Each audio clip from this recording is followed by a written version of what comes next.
तो हेलो बच्चों, आज हम बात करने वाले हैं क्लास 10th का फर्स्ट चैप्टर, जिसमें कि आपका कुछ भी चेंजेस नहीं हुआ। बस सेकंड करो।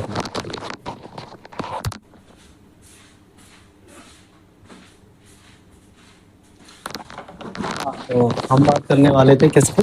10th क्लास का फर्स्ट चैप्टर, है ना, जो कि है आपका केमिकल रिएक्शन एंड इक्वेशन। ठीक है बेटा, देखो आपके 10th क्लास में कोई चेंजेस नहीं हुआ है, जैसा था वैसे ही रहेगा, लेकिन आने वाला जो ईयर है उसमें चेंजेस देखने को आपको मिलेंगे।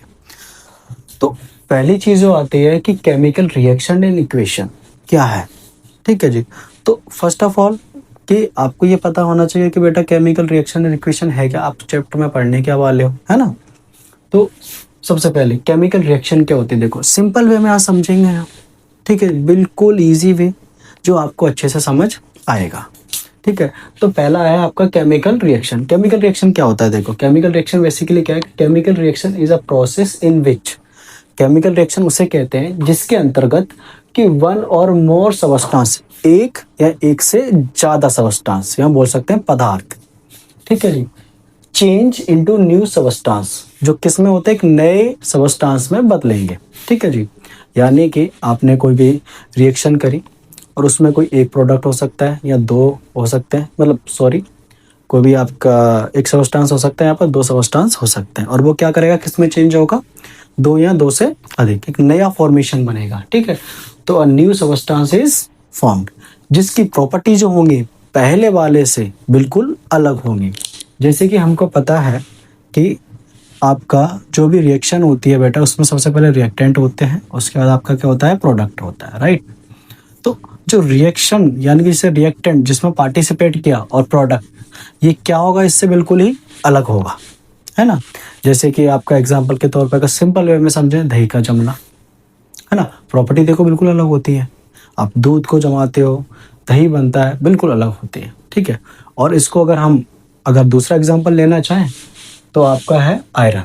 अगर आयरन को आप बाहर खुले में छोड़ दो, मान लेते हैं आपके घर वालों ने या आपने कपड़े सुखाने वाली कील लगाई, ठोक दी दीवारों, ठन ठन ठन ठन, ठीक है, और उसको छोड़ दिया, बारिश हुई, 1-1.5 साल बाद देखा कि वो रस्ट होके बीच में से टूट के गिर गई।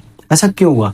बिकॉज ऑफ ऑक्सीजन, क्योंकि आयरन क्या करते हैं, ऑक्सीजन के साथ रिएक्शन करता है, और रिएक्शन करके वो बनाएगा रस्ट। रस्ट का मतलब क्या होता है बेटा, इस पे लग जाती है आपकी जंग, जो हम नॉर्मल भाषा में बात करते हैं, और साथ में वाटर रिलीज हो जाएगा, है ना। तो इसको हम बोलेंगे केमिकल रिएक्शन, है ना।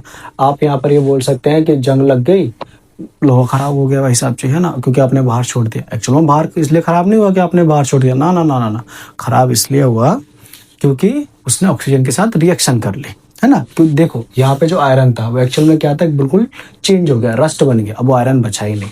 तो आपको ये बताया कि here iron is a change into a rust. वो जो आयरन की जो कील थी या आयरन का जो तार था, वो क्या हो गया, आपका रस्ट में बदल गया, which is a new substance, जो कि आपका न्यू सबस्टांस है। सीधी सी बात है, आप वापस उसको बैकवर्ड नहीं कर सकते। यहाँ पर हम एक बात और बोल सकते हैं, एक चीज़ और समझ सकते हैं कि कोई भी रिएक्शन होती है बेटा, तो आप उसको वापस जो पहली वाली स्टेट थी उसमें नहीं ला सकते, उसको हम बोलेंगे केमिकल रिएक्शन, है ना। यहाँ पर हम एक बात और बोल सकते हैं कि जिसके अंतर्गत कोई भी, आपको पता है चेंजेस हमारे दो तरह के होते हैं, एक फिजिकल चेंज होता है और केमिकल चेंज होता है। किसी भी रिएक्शन के अंदर अगर केमिकल चेंज होता है, यानी कि आप जिसको रिवर्स नहीं कर सकते, है ना, जैसे दही हो गया, कील का एग्जांपल लिया हमने। ओके, अगला आता है कि बेटा रिएक्शन कब पता चलेगा कि रिएक्शन हो रही है या कब रिएक्शन नहीं हो रही है। ठीक है, तो रिएक्शन का जो पता करने का जो बेस्ट तरीका होता है बेटा, ठीक है, वो है कि उसमें कुछ चेंजेस दिखेंगे आपको, कुछ बदलाव दिखेंगे, कुछ ऑब्जर्वेशन दिखेंगे, राइट। तो जिसमें से कि पहला ऑब्जर्वेशन होता है बेटा चेंज इन कलर। आपकी जब भी केमिकल रिएक्शन होगी तो आपको कलर का चेंज दिखेगा। फॉर एग्जांपल आपने एक पेपर लिया, उसको जला दिया, सिंपल, ज़्यादा दूर नहीं जाना हमें, सिंपल कागज़ की बात करते हैं। कागज़ को जलाया, अब कागज़ को जैसे जलाया, जो वाइट कलर था वो कैसा हो जाएगा जलने के बाद, वो हो जाएगा ब्लैक। तो that is a change in colour. Second, change in temperature, जैसे ही आपने आग लगाई टेम्परेचर अलग हो जाएगा, बिल्कुल बदल जाएगा, गर्माहट पैदा होना स्टार्ट हो जाएगी, हीट, है ना। तो that is your change in temperature.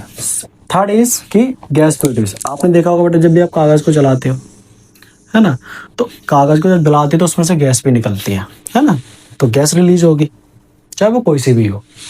Smell यानी कि बदबू आएगी या खुशबू आएगी, कुछ भी हो सकता है, लेकिन स्मेल में चेंज जरूर आएगा, है ना। कागज को जलाते हो जलने वाली स्मेल आने स्टार्ट हो जाती है, ठीक है। ये हमने समझा सिंपल वे। अब थोड़ा सा बात करते हैं साइंटिफिक। जैसे कि आप अगर विनेगर को बेटा बेकिंग सोडा में मिलाओगे तो इसमें से होता क्या है, सबसे पहली बात आपकी कार्बन डाइऑक्साइड गैस बाहर निकलेगी, फिर उसके बाद आपका वाटर बाहर निकलेगा और बनेगा सोडियम एसीटेट।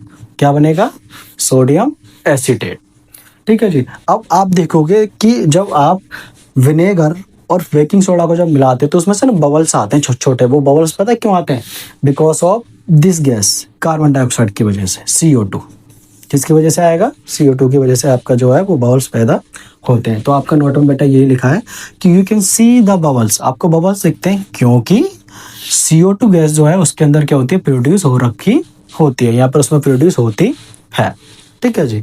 तो ये था आपका इंट्रोडक्शन कि केमिकल रिएक्शन होती क्या है। अब बात करेंगे हम नेक्स्ट वीडियो में कि केमिकल इक्वेशन किसे कहते हैं और इसके कौन कौन से टाइप्स होते हैं, ठीक है जी।